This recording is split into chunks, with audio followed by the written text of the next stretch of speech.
কলম ইম্পোর্ট হয়েছে, এটার একটা ডিউটি আছে। এখন যদি বলেন স্যার কলমের ভিতরে একটা শীষ আছে, এটার মধ্যে কালি আছে, এই কালি ডানছেন কেন? এই জন্য স্যার আপনাকে ট্যাক্স দিতে হইব।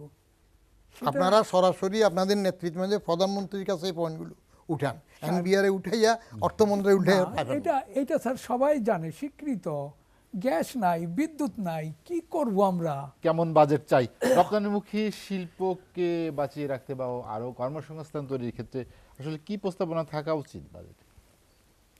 হ্যাঁ দেখেন তো, এই আমাদের টেক্সটাইল সেক্টরে তো আমরাই কেবল অনেক লোকজনকে আমরা কাজে লাগাচ্ছি, বিশেষ করে নারী শ্রমিক যারা আমাদের মধ্যে, কিন্তু এদের অংশটাই বেশি। তো স্যার যেভাবে বলল যে ট্যাক্স হলিডে বন্ধ করতে বা 2-4টা আইটেম করার জন্য, কিন্তু এখনও অনেক প্রত্যন্ত অঞ্চল আছে, অঞ্চলগুলায় যদি কিছু ইন্ডাস্ট্রি হয় সেখানে কিন্তু ওখানকার লোকাল লোকজনগুলা কিন্তু কাজ করতে পারে। ওখান থেকে সব ঢাকামুখী বা জয়দেবপুরমুখী সাভারমুখী আসা দরকার নাই।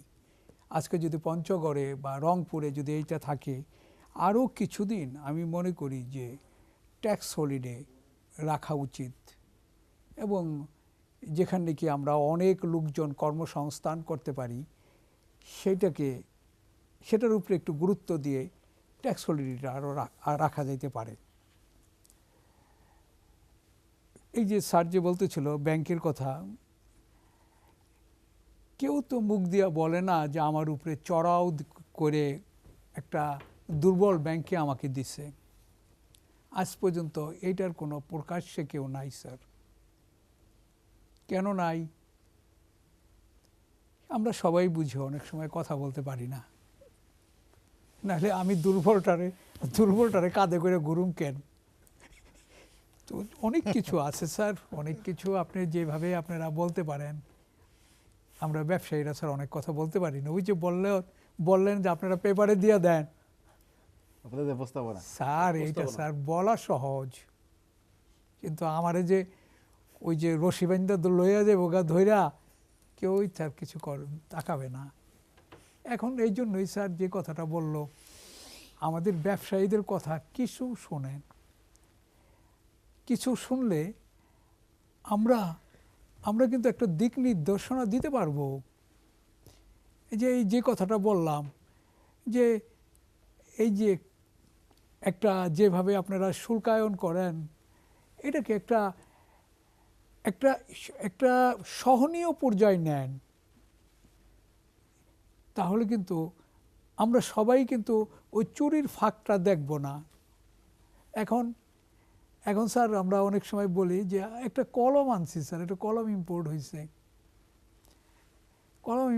এটার একটা ডিউটি আছে।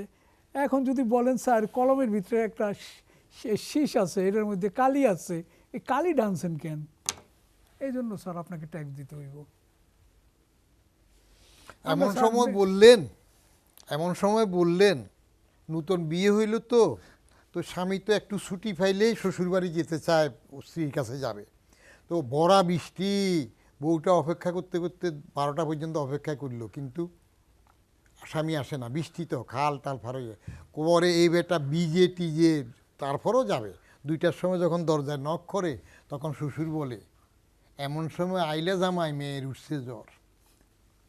তো আমাকে যে কথাগুলো বলতেছেন আপনাদের লোকজনদেরকে, তখন যখন বললাম যে আমার এই কাজগুলোতে সহায়তা করেন, তখন তো আমার বিরুদ্ধে আন্দোলন করছে, এবং করে শেষ পর্যন্ত আমাকে থাকতে দিলেন না। হ্যাঁ, এই কথাগুলো আমি তখন বলছিলাম। মীর আক্তার, রৌফ, যে প্রয়াত মেয়র আনিস ডাইরেক্টর হিসেবে, এরা যখন মিটিংয়ে এইগুলাতে আসেন, সরকারকে কনভিন্স করেন, যেহেতু পলিটিক্যাল গভর্নমেন্ট নয়, কিন্তু গুলো উল্টো। তাতে উল্টোটা কি, ওই যে আমার স্কিমের মধ্যে থাকছে না, উল্টোটাতে গেলে উল্টো জায়গা হইলো যে এরে সরাই দিতে হবে। কত সেক্টর, যে খোদ ওয়ার্ল্ড ব্যাংকের লোক লেগে গেল যে এ কেন এইভাবে নিজের। ওয়ার্ল্ড ব্যাংক এবং IMF কোনো দেশ নিজের পায়ে দাঁড়াক, উঠুক, এটা জিন্দিগিতেও চায় না, এটা চাইবিও না। ঋণ দেবে, ঋণ নাও, আরও নাও, এই শর্ত পূরণ করো, কিন্তু আপনি নিজের নেতৃত্ব দিনে যে উঠতে চাইবেন এটা চাইবে না। তো আমরা স্যার আমরা যদি কিছু ব্যাপারগুলো যে আমি যে বললাম স্যার আপনারা তো জানতেছেন যে কেন এত ঋণগ্রস্ত হচ্ছে মানুষজন, সেটা- আপনারা সরাসরি আপনাদের নেতৃত্ব মধ্যে প্রধানমন্ত্রীর কাছে এই পয়েন্টগুলো উঠান, এনবিআর উঠাইয়া অর্থমন্ত্রী উঠাইয়া না, পাবেন। এটা স্যার সবাই জানে স্বীকৃত যে, কিন্তু আমাদের বাধাটা কোথায় সেটা কিন্তু স্যার কেউ নির্ণয় করে না। আমি বলবো না যে আমাদের ব্যবসায়ীদের মধ্যে যে খারাপ লোক নাই, এটাও সবাই জানে, তাদের আবার অনেক সময় ধরেও না। কিন্তু ধরেন আমাদের মতো দুর্বল লোক যারা আছে তাদেরই ধরে। তবে স্যার সময়টা কিন্তু খুব খারাপ আসছে, যদি সেন্ট্রাল ব্যাংক যদি এই নির্দেশটা যদি উইথড্র না করে যে, তাহলে কিন্তু সেপ্টেম্বর থেকে স্যার একটা অশনি সংকেত হইব যে অনেকেই স্যার চিন্তিত যে আমার তো কিস্তি বাদ পড়ে গেছে গা, এখন তো আমার সিআইবি খারাপ হবে, আমার তো ব্যবসা বন্ধ হয়ে যাবে গা। তো আমি মনে করব যে আমাদেরকে আরও একটু সুযোগ দেওয়া। স্যার আমরা যে কেউ ভালো না এটা কিন্তু আপনারা কেউ বলতে পারবেন না। করোনা, ইউক্রেন, এইটার পর ওইটা, সারা পৃথিবীই খারাপ, কিন্তু আমরা তো আমরা আমাদের একটাই বড় সেক্টর যেটা নাকি গার্মেন্টস এক্সপোর্ট করে আমরা ফরেন কারেন্সি আনছি। আমরা এদেশের কিন্তু যাই সৃষ্টি হয়েছে এই গার্মেন্টস থেকে, কিন্তু আজকে সেই গার্মেন্টসেরই কিন্তু অবস্থা খারাপ। কেউ কিন্তু এদিকটাকে নজর করতেছে না। কিন্তু এই সেক্টরটা যদি কোনোভাবে নষ্ট হয়ে যায় তাহলে কিন্তু স্যার আমাদের কপালে দুঃখ আছে। সুতরাং এইগুলো সেখানে কি সতর্কতা অবলম্বন করা উচিত? জি, সতর্কতা আমাদেরকে এইরকম শক্ত শর্ত দেওয়া উচিত না যে আপনি যদি ডিফল্ট হন, মানে 6 মাসে যদি কিস্তি পরিশোধ না করেন তাহলে আপনি ডিফল্টার হয়ে যাবেন গা। আমাদেরকে যেটা যতটুকু আমাদের যে সুযোগ সুবিধা আমরা পাচ্ছি, যে মাত্র 1% আমরা ইনসেন্টিভ পাচ্ছি এক্সপোর্টে, সেটাও বন্ধ করে দিবে বিভিন্ন রকম। কিন্তু জানেন আমাদের এই দেশে কিন্তু আমি একটা কথা বলি যে 40% কিন্তু আসলে 40% টেক্সটাইল সেক্টর কিন্তু খারাপ অবস্থায় আছে।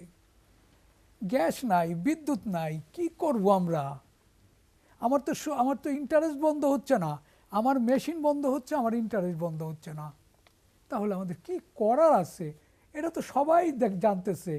তাহলে আমাদেরকে বাঁচায় রাখার জন্য কারো কোনো আছে না, তারা কিন্তু আন্তরিক হবে না।